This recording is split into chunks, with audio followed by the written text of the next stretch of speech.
Como CEO, minha esposa é incrivelmente rica, mas sempre teme que eu esteja atrás da herança dela. Ela mantém um controle rígido sobre nossas finanças, permitindo que minha filha e eu tenhamos apenas 200 por mês para despesas.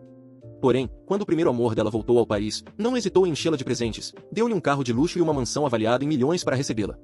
Mais tarde, quando minha filha sofreu um ataque cardíaco repentino, a única coisa que poderia salvá-la era uma cirurgia de 10 mil. Em vez disso, fui acusado de interesseiro e a segurança me expulsou da empresa. Assisti impotente enquanto minha filha falecia na sala de cirurgia, enquanto minha esposa embarcava em um avião para uma alegre viagem ao redor do mundo com seu primeiro amor. Depois que terminei de organizar o funeral da minha filha, minha esposa voltou de sua viagem tão indiferente quanto sempre foi. Ela disse: "Ei, você e nossa filha não queriam ir ao parque? Eu levo vocês na próxima semana." Mas ela não sabia que, no momento em que nossa filha morreu naquela mesa de cirurgia, eu já havia decidido acabar com o nosso casamento. Eu estava guardando os pertences da minha filha quando minha esposa, Adeline, que tinha acabado de voltar da viagem, entrou em casa. "Declan, pode massagear meus seios?" A viagem me deixou exausta. Ao ouvir isso, eu, que um dia a amei profundamente, permaneci em silêncio e continuei arrumando as coisas. Vendo que eu a ignorava, Adeline franziu a testa e logo depois riu, como se algo engraçado tivesse lhe passado pela cabeça. "Ainda está com ciúmes porque Jasper e eu viajamos juntos? Ele é meu amigo de infância." Adeline havia deixado nossa filha gravemente doente para viajar o mundo com esse amigo, deixando-a morrer em uma sala fria de cirurgia. Pensar nos olhos da minha filha perdendo lentamente o brilho era como uma adaga no meu coração. Antes que eu pudesse falar, Jasper entrou fingindo preocupação. "Ah, dizem que a culpa é toda minha por ter levado Adeline nessa viagem. Mas não se preocupe, foi apenas uma viagem, nada mais." Ele falava de maneira leve, mas ambos usavam roupas combinando e anéis iguais, parecendo um casal verdadeiro em público. Enquanto isso, a aliança de casamento que Adeline e eu compartilhávamos já tinha sumido há muito tempo. Vendo que eu ainda não falava nada, Adeline suspirou com aparente resignação. "Tudo bem, não fique bravo. Este mês vou mandar 500 a mais para Ana comprar algo bonito. Só lembre-se, faço isso por você. Não precisa me agradecer." Mas ao ver a gravação no meu celular, eu só senti ironia. Ela havia gasto milhões na viagem com Jasper, comprando marcas de luxo em que uma bolsa custava milhares, e agora me dava 500 como se fosse um grande favor.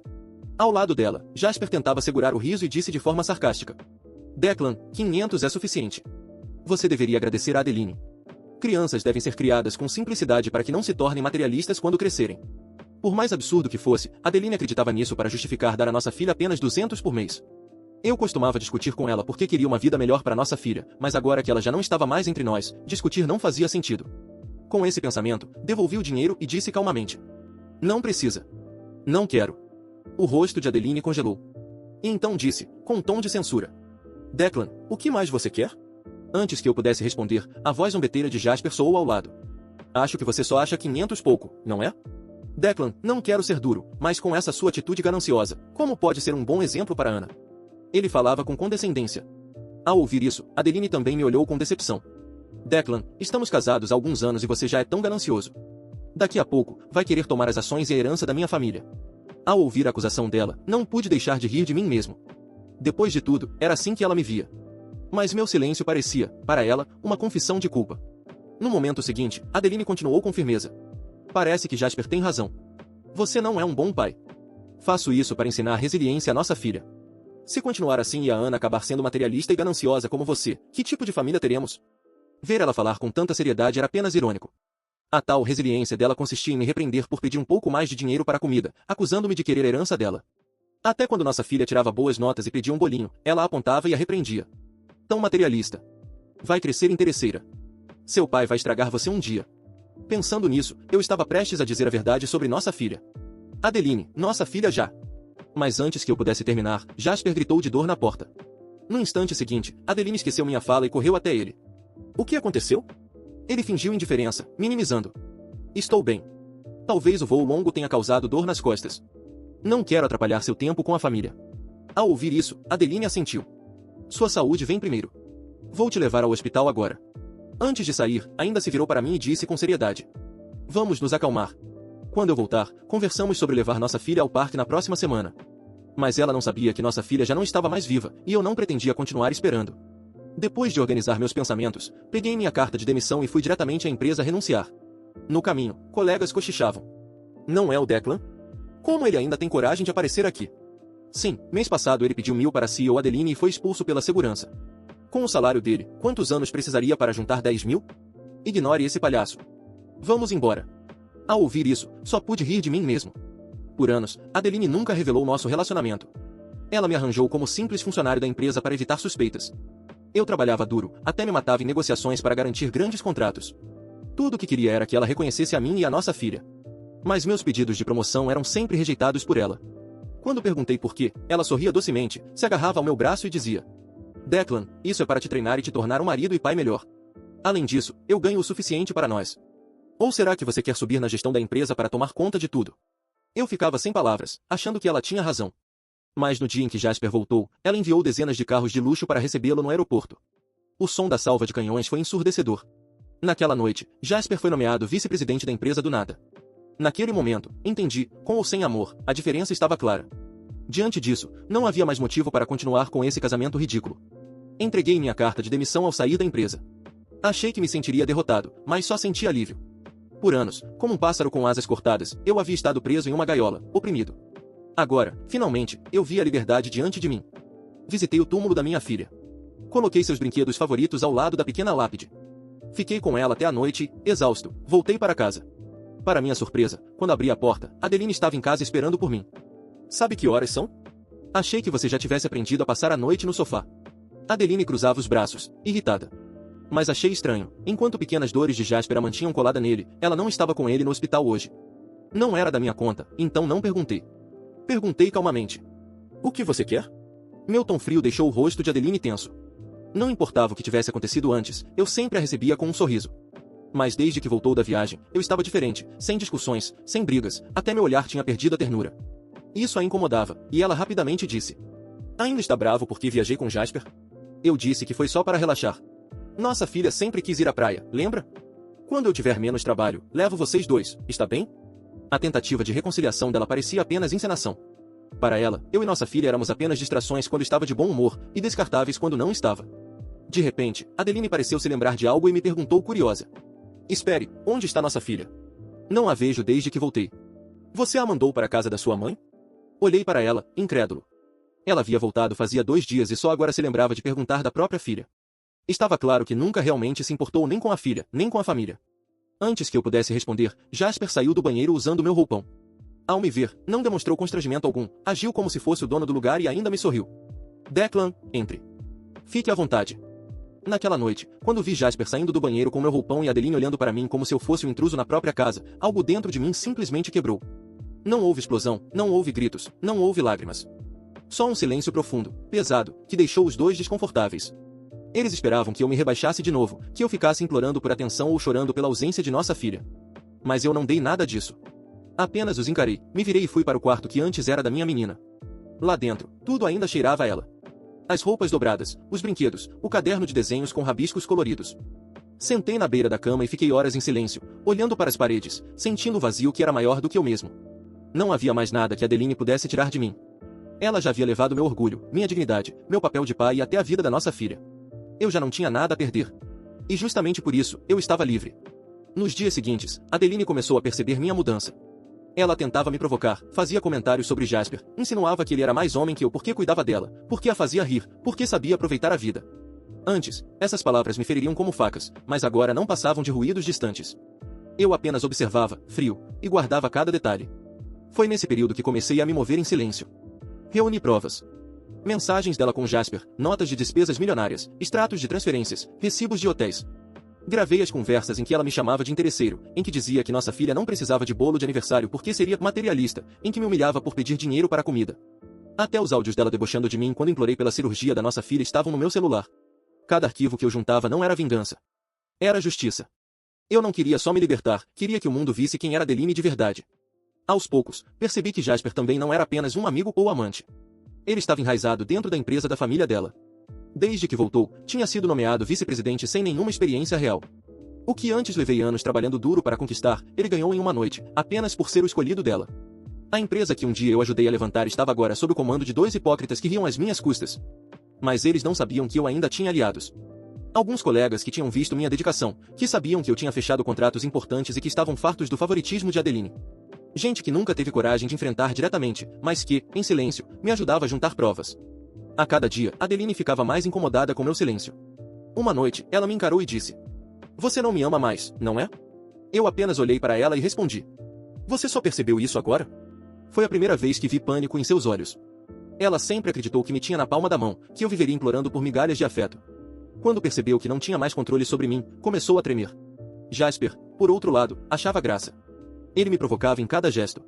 Sentava na minha poltrona, bebia no meu copo, me tratava como hóspede. Mas atrás daquele sorriso de deboche, eu percebia algo, insegurança. Ele podia ter Adeline, mas sabia que ela ainda se lembrava de mim.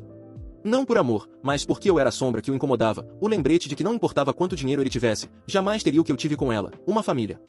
Mesmo destruída, mesmo arruinada, era algo que ele nunca poderia comprar. Eu sabia que precisava de paciência. E paciência era tudo que me restava. Cada provocação, cada humilhação, cada palavra deles era mais uma peça no tabuleiro. Eu não tinha pressa. Porque, no fundo, eu já havia vencido. Eles só não sabiam ainda. O que Adeline ignorava é que a imagem dela perante a sociedade era sua maior fraqueza. A CEO exemplar, a herdeira sofisticada, a mulher poderosa. Se a máscara caísse, não sobraria nada além de uma sombra vazia, sustentada por mentiras e arrogância. E eu tinha em minhas mãos tudo o que precisava para arrancar essa máscara diante de todos. E foi exatamente o que decidi fazer. Na manhã em que tudo começou a ruir, eu estava sentado na mesma poltrona em que Jasper costumava se esparramar. Café na mão, celular no bolso, e uma calma que parecia estranha até para mim. Eu sabia que, em poucas horas, Adeline deixaria de ser a mulher perfeita aos olhos do mundo. Eu tinha passado semanas preparando cada passo. Os arquivos estavam organizados em pastas criptografadas, com prints, áudios, vídeos. Tudo separado por datas, horários, provas irrefutáveis. E não era só sobre o adultério ou as humilhações dentro de casa. Eu tinha documentos que mostravam a verdadeira podridão da gestão de Adeline e de sua família. Fraudes em contratos, desvio de fundos, transferências para contas pessoais, festas privadas pagas com dinheiro da empresa. Jasper, em sua arrogância, havia deixado rastros ainda mais sujos, notas fiscais de presentes extravagantes que ele comprava com cartão corporativo, viagens de luxo disfarçadas de reuniões. O golpe seria preciso, cirúrgico. Adeline saiu cedo naquela manhã. Estava radiante, vestindo um vestido novo, como se fosse para uma coroação. Era a reunião de acionistas, a mais importante do ano. Ela sabia que seria o centro das atenções.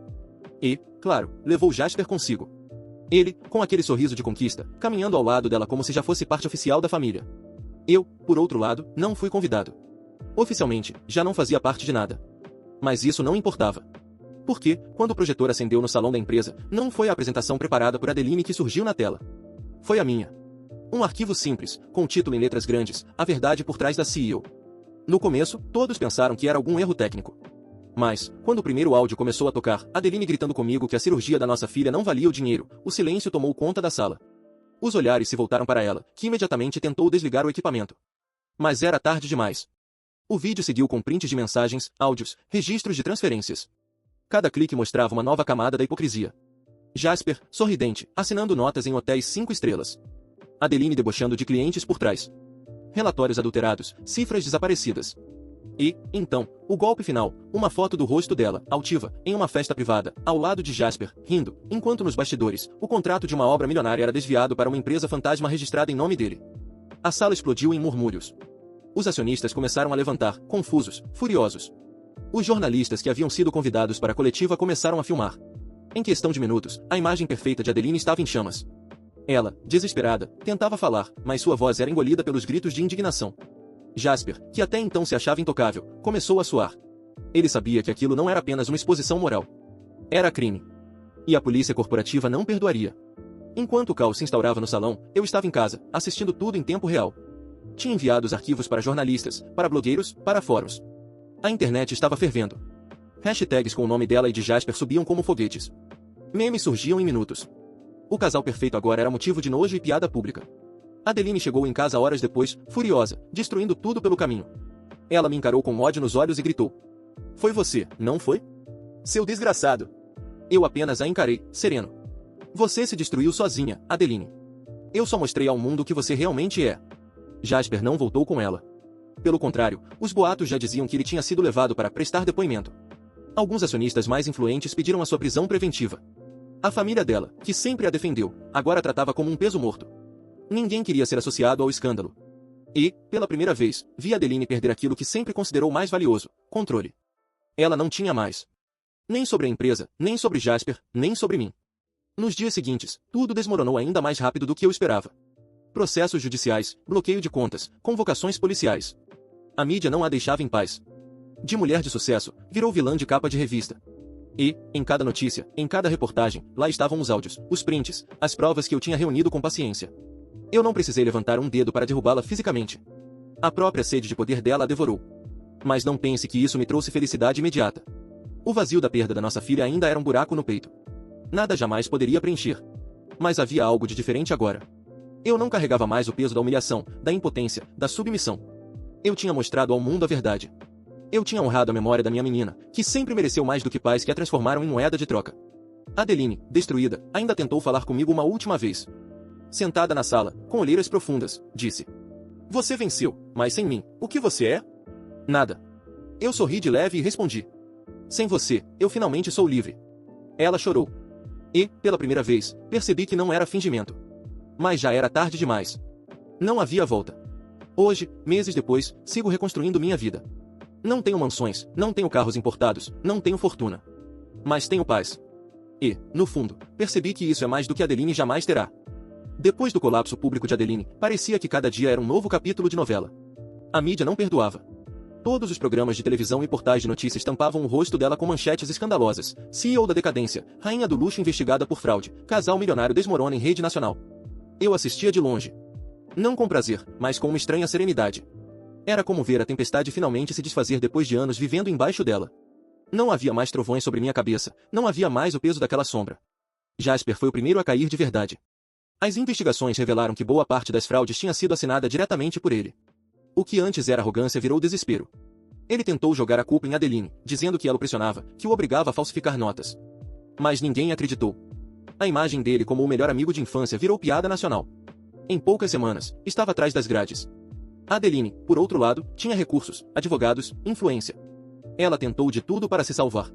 Argumentava que não sabia das irregularidades, que era vítima de manipulação. Mas as provas eram fortes demais. Cada áudio, cada mensagem mostrava sua participação direta, seu desprezo pelas pessoas, inclusive pela própria filha. Os tribunais não foram piedosos. Congelaram seus bens, tomaram suas ações, a afastaram oficialmente da empresa. Ver Adeline na TV, chorando diante dos juízes, foi estranho. Durante anos, eu a vi como uma mulher inabalável, capaz de esmagar qualquer um que cruzasse seu caminho. Agora, era apenas uma figura quebrada, tentando agarrar qualquer resto de dignidade. Mas, mesmo assim, não senti vingança. Não era sobre ela. Nunca foi. Era sobre mim. Sobre minha filha. Sobre a liberdade que ela merecia em vida e que agora eu precisava honrar. Com o dinheiro que restava da minha rescisão e algumas economias escondidas, aluguei um pequeno apartamento em uma parte mais simples da cidade. Nada luxuoso, mas suficiente. Um lugar onde eu podia respirar sem sentir que estava sendo vigiado ou julgado. Pela primeira vez em anos, pude escolher meus próprios móveis, minhas próprias cortinas, até a cor da parede. Coisas pequenas, mas que me faziam sentir humano de novo. Os primeiros dias foram silenciosos demais. O quarto que preparei para minha filha ficou vazio, só com alguns brinquedos que trouxe do antigo quarto dela. Eu passava horas ali dentro, sentado no chão, lembrando das vezes em que ela ria, dos desenhos que fazia, das histórias que me pedia para contar antes de dormir. Era doloroso, mas também era o único jeito de me manter próximo dela. Comecei a escrever. Não em blogs, não em redes sociais, mas em cadernos velhos. Escrevia tudo, a forma como conheci Adeline, como me apaixonei, como aceitei pequenas humilhações acreditando que era amor. Escrevia sobre minha filha, sobre como ela sorria mesmo quando tinha tão pouco. Escrevia sobre a noite em que ela partiu, e como aquele som da máquina parando no hospital nunca saiu da minha cabeça. Era como se cada palavra colocada no papel arrancasse um pouco do veneno que eu carregava por dentro. Enquanto isso, o mundo seguia se divertindo com a queda de Adeline. Os jornais exploravam cada detalhe. Descobriram fotos dela em festas privadas, viagens escondidas, contas secretas. A cada semana, uma nova manchete. Eu não precisava mover um dedo. O castelo dela estava desmoronando sozinho. Um dia, no entanto, recebi uma carta inesperada. Era dela. A letra era trêmula, diferente da caligrafia firme que ela sempre teve. Ela dizia que estava em prisão domiciliar enquanto aguardava julgamento, que todos a haviam abandonado, que a família a tratava como um fardo. Pedia para me encontrar, para conversarmos como adultos. Por alguns minutos, pensei em olhar nos olhos dela e dizer tudo que nunca disse. Mas logo percebi, não valia a pena. O passado já tinha me prendido por anos. Voltar até ela seria me acorrentar de novo. Então, rasguei a carta e deixei que o vento levasse os pedaços pela janela. Comecei a trabalhar em coisas pequenas. Um amigo antigo me ofereceu um emprego em uma pequena empresa de logística. O salário não era alto, mas era honesto. Eu chegava em casa cansado, mas com a consciência limpa. Aprendi a cozinhar minhas próprias refeições, a cuidar das minhas contas, a me manter de pé sem depender de ninguém. E, aos poucos, o vazio foi sendo preenchido. Conheci pessoas novas. Vizinhos que me convidavam para tomar café, colegas de trabalho que riam das próprias dificuldades. Gente simples, mas verdadeira. Diferente do mundo de luxo e aparência onde eu vivi. Eles não sabiam da minha história, ou se sabiam, não comentavam.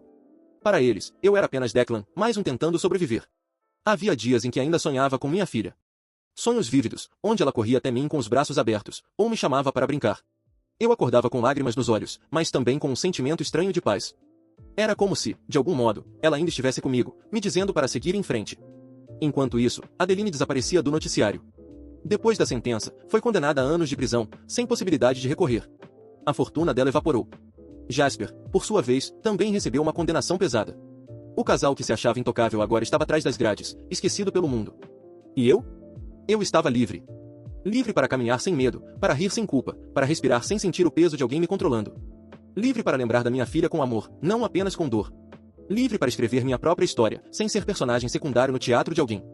Não me tornei rico, não fiquei famoso, não tive um final feliz no sentido tradicional. Mas aprendi que felicidade não está em mansões, carros importados ou viagens luxuosas. Está na liberdade de ser quem você é, de viver de acordo com sua própria consciência. E, no fundo, percebi que essa era a vingança mais perfeita. Adeline e Jasper, que sempre buscaram poder e luxo, terminaram sem nada.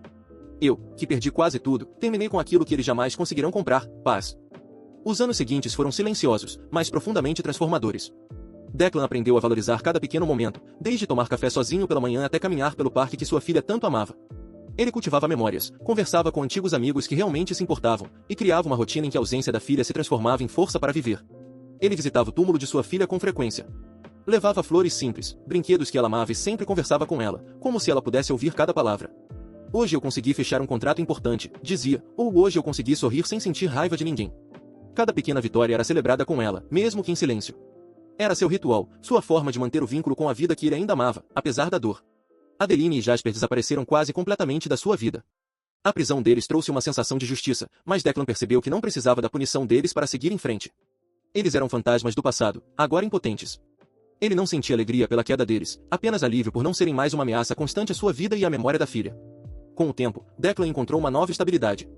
Ele comprou um pequeno apartamento, decorado com simplicidade e aconchego.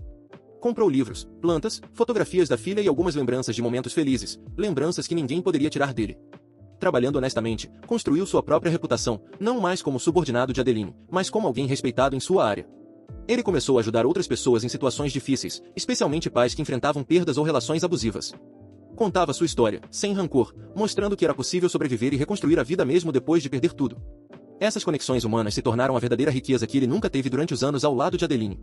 E, aos poucos, Declan aprendeu a sorrir novamente.